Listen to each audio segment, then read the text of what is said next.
মানুষের হাতে এখন যে কোভিড টিকাগুলো আছে, করোনা ভাইরাসের নতুন ধরন ওমিক্রনের সংক্রমণ ঠেকাতে সেগুলোর অধিকাংশই তেমন কোনো কাজে আসবে না বলে তথ্য আসছে সাম্প্রতিক গবেষণার প্রাথমিক ফলাফলে।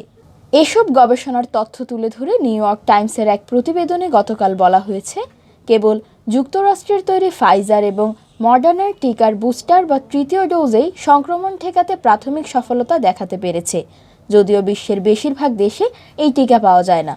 অবশ্য সংক্রমণ ঠেকাতে না পারলেও ওমিক্রন আক্রান্তদের গুরুতর অসুস্থতা থেকে সুরক্ষা দিতে এখনকার টিকাগুলো উল্লেখযোগ্য মাত্রায় কার্যকর বলে দেখা গেছে গবেষণায়।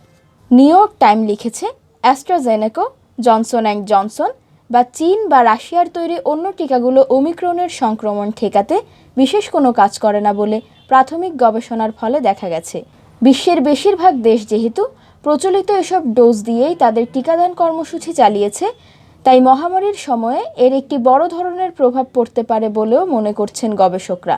অবশ্য এর বেশিরভাগ গবেষণাই হয়েছে পরীক্ষাগারে, যেখানে শরীরের পূর্ণ রোগ প্রতিরোধ ক্ষমতা এবং বিশ্বের জনসংখ্যার উপরের প্রভাব যাচাই করা সম্ভব হয়নি। নিউ ইয়র্ক টাইমস লিখেছে, mRNA প্রযুক্তির ফাইজার এবং মডার্নার টিকা সব ধরনের করোনা ভাইরাসের বিরুদ্ধে ভালো কাজ করেছে। অন্যান্য টিকায় রোগ প্রতিরোধ ক্ষমতা তৈরির পুরনো পদ্ধতি ব্যবহার করা হয়েছে। সারা বিশ্বে সরবরাহ করা কোভিড টিকার অর্ধেকই চীনা কোম্পানি সিনোফার্ম এবং সিনোভ্যাকের হলেও এসব টিকা ওমিক্রনের বিরুদ্ধে প্রায় কোনো সুরক্ষাই দেয়নি বলে প্রতিবেদনে জানানো হয়। চীনের বেশিরভাগ মানুষই নিজ দেশের এই দুই কোম্পানির টিকা নিয়েছেন। এছাড়া মেক্সিকো এবং ব্রাজিলের মতো অন্যান্য নিম্ন এবং মধ্যম আয়ের দেশেও ব্যাপকভাবে এসব টিকা ব্যবহার করা হয়েছে।